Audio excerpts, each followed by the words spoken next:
Hi everyone, or this is really, I think, just Jonathan B. Hi guys. So I am sharing with you an activity, my learning activity module. This is actually an activity that we did in class with Janet, but seeing as though I've actually done it with my supervisees, I thought it'd be good to share it because it's part of my real life world experience that I'm walking through with my supervisees. So in our second session together, I did this activity with my supervisees, and it's entitled the Social Identity Wheel activity. And so, basically, an overall introduction of the activity for them is to talk about power and privilege and to talk about how our social and societal positioning impacts how we show up in the room in clinical settings, and to consider how we identify may impact our clients and also how our clients identify may impact us. And I think as a supervisor, it's also informative in letting me know where my supervisees come from, what their contextual and cultural background is. It gives me insight into what their personal biases may be, what may be challenges for them in the room, and what may not. I think it gives both the supervisee clinical information and clinical readiness, and also gives the supervisor supervisory practice and information about their supervisees. So I'm going to read the introduction, I'm going to read the learning objectives and goals, and then just get right into it. Seeing as though you guys have done this already, you're pretty familiar with the activity. So this probably won't be 20 minutes. So my introduction says, power and privilege are concepts that are gaining more popularity in recent times. There have been centers for research designated to uncover biases, systemic injustice, and social inequities in the pursuit of dismantling white, patriarchal, heterosexual, middle-class, imperialistic ideals. The MFT following suit has also begun to drift away from its institutional Western white philosophies and shift towards cultural sensitivity and cultural humility. To that end, understanding the nuanced nature of power and accompanied privilege is necessary to engage in that work.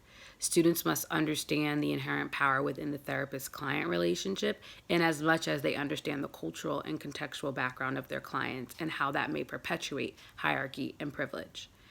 In an effort to cultivate therapists who possess a critical understanding of societal positioning and its relationship to power and privilege, students must also uncover their own social positioning and identity in an effort to understand their personal biases.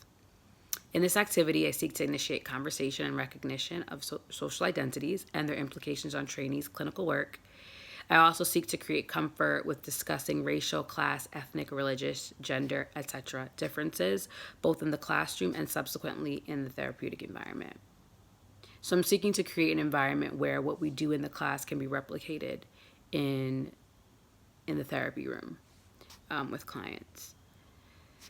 So when I think about this social identity wheel and how I constructed it in my session with my supervisees, I use it as an icebreaker because I didn't know a ton about them and they didn't know about a ton about me, and so I figured it would be a way for us to get to know each other.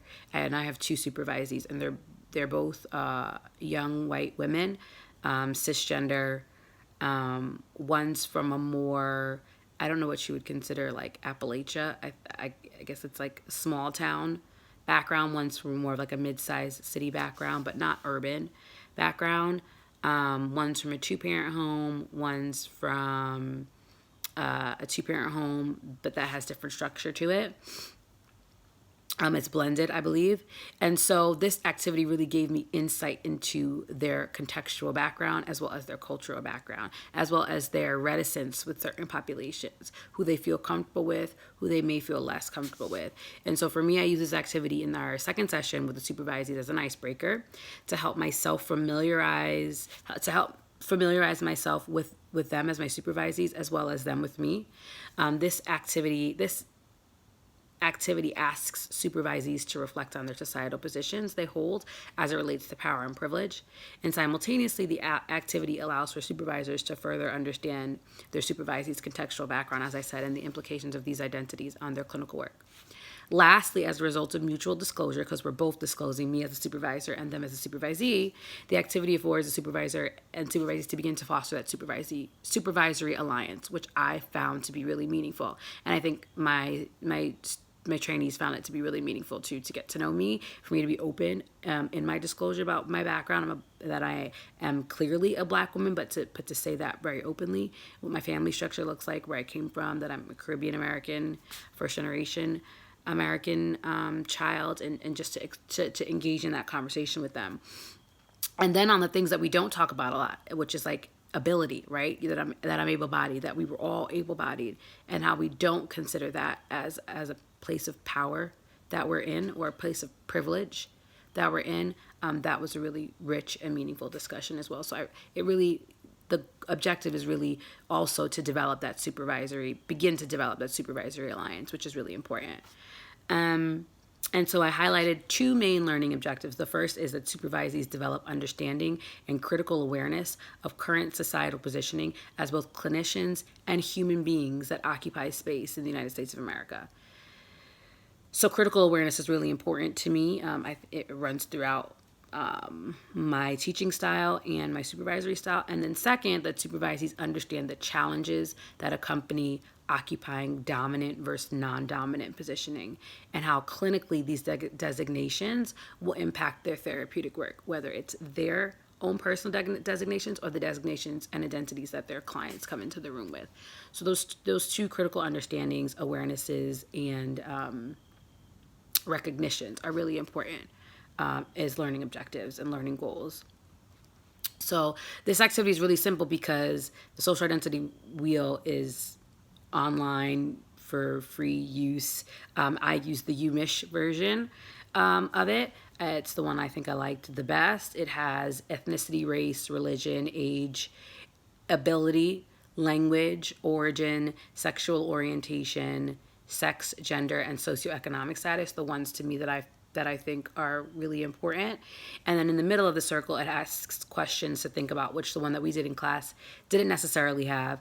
The identities you think about most often, the identities you think about least often, the identities you would like to learn about, the identities that have the strongest effect on you and how you perceive yourself, and the identities that have the greatest effect on how others perceive you.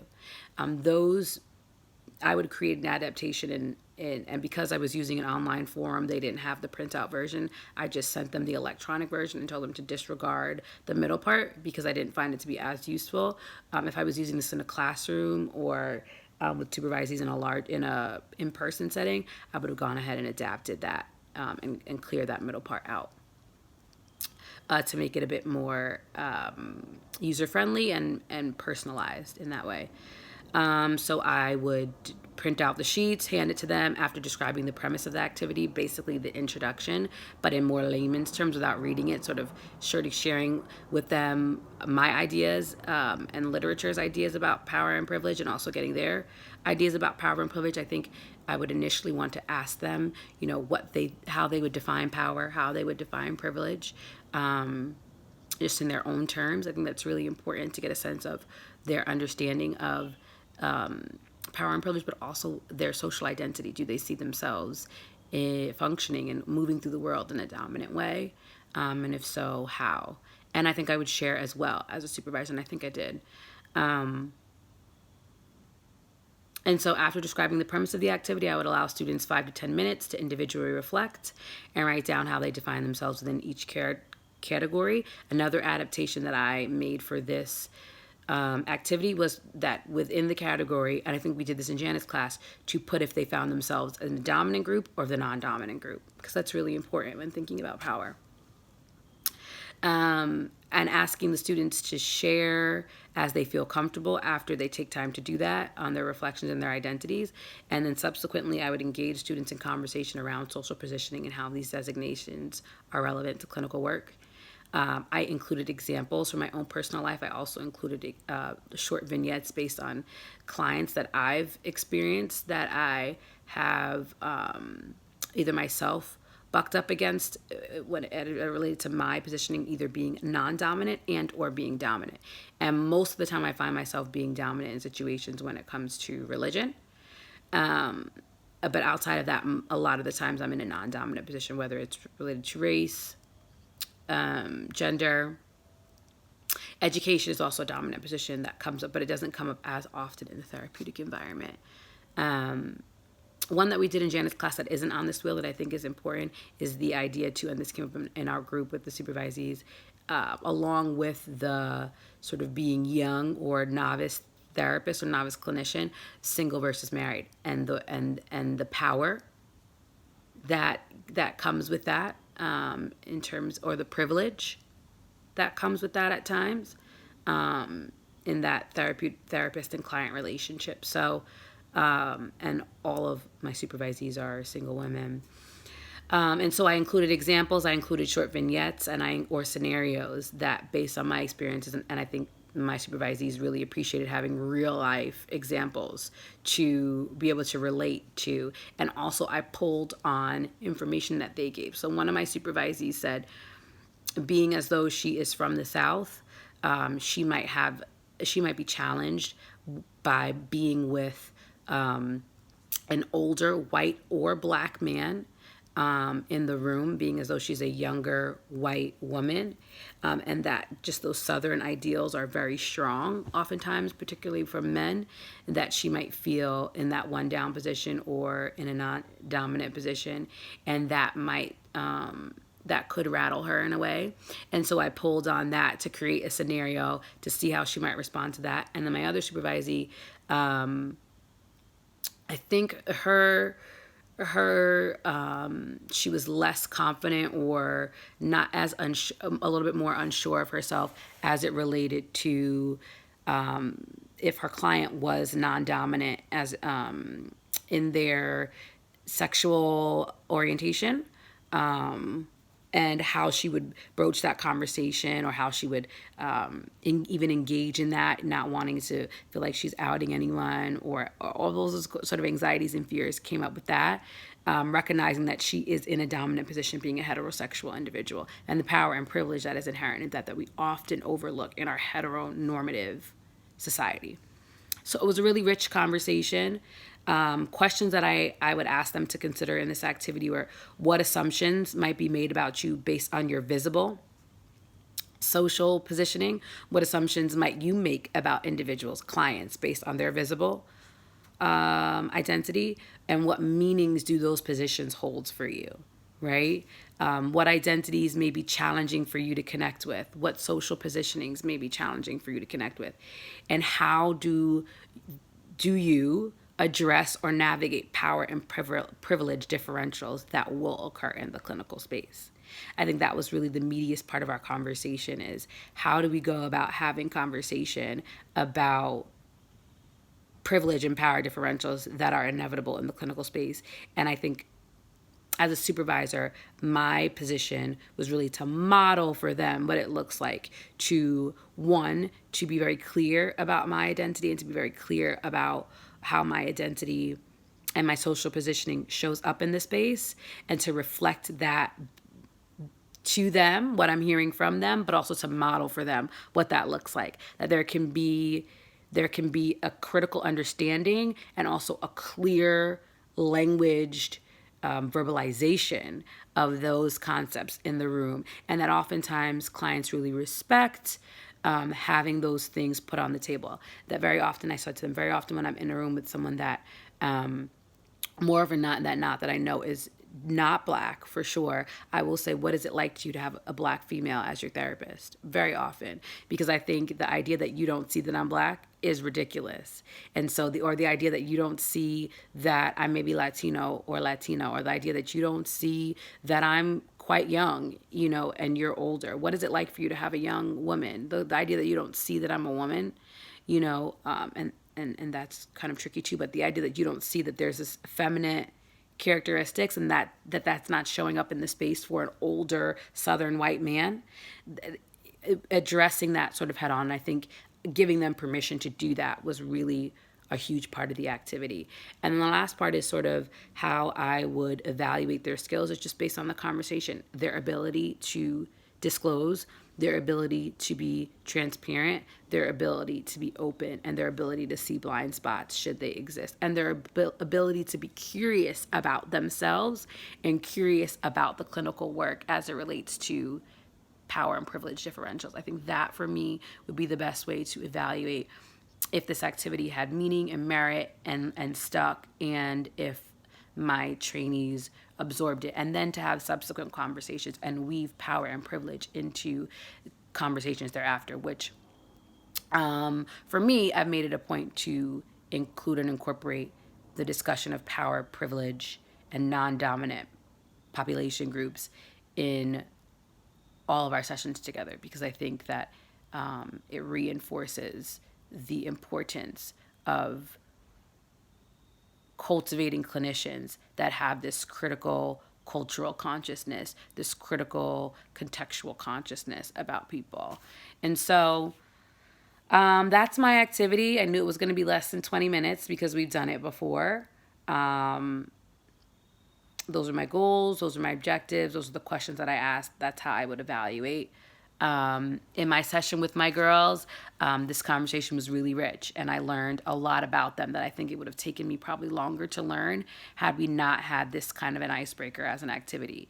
They were very open to sharing, and I think they were also quite open to seeing their blind spots. And I think having me as their supervisor, someone who doesn't share a lot of their societal positions and backgrounds, other than being women, cisgender women, I think that also makes a huge difference as to how they will then see their clients, how they will then see the world, and how they will then see people who also may look like me in the future, and they may be in professional settings with. And so for me, it's really rich, this idea that cross-cultural supervision is so necessary in as much as cross-cultural therapy.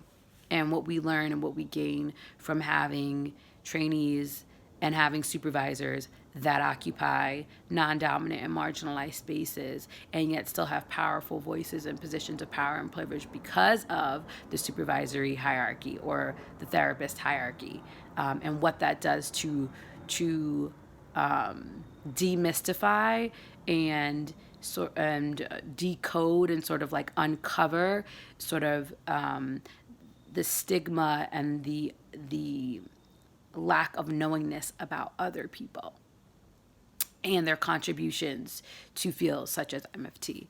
And I think highlighting for students as well that our field is just, now sort of coming into this wave of cultural humility and shifting even from the idea of cultural competency to cultural sensitivity, cultural humility, right? That it's bigger than just being adequate or competent, that it's more about being critically informed, being critically aware and conscious, and then using that consciousness in a meaningful way. So all that to say, that's my activity. I hope you guys get it. We did it in class, so I figured this was going to be kind of a no-brainer, but I tried to put my own little spin on it and to use it in a supervisory context as opposed just to a classroom context. And I think the biggest difference between just a classroom and the supervisory context is that the supervisor, me, that I was able to get insight into who they are and to begin to develop that supervisory alliance, which is important, but also begin to see, what their personalities, what their challenges may be based on where they come from and based on who they are and based on their frame of reference. And so in that way, modeling the same thing that I'm asking them to do really isomorphically in the room with their clients. And so it was pretty rich, and I hope you get it, and I love to hear your feedback. Thanks.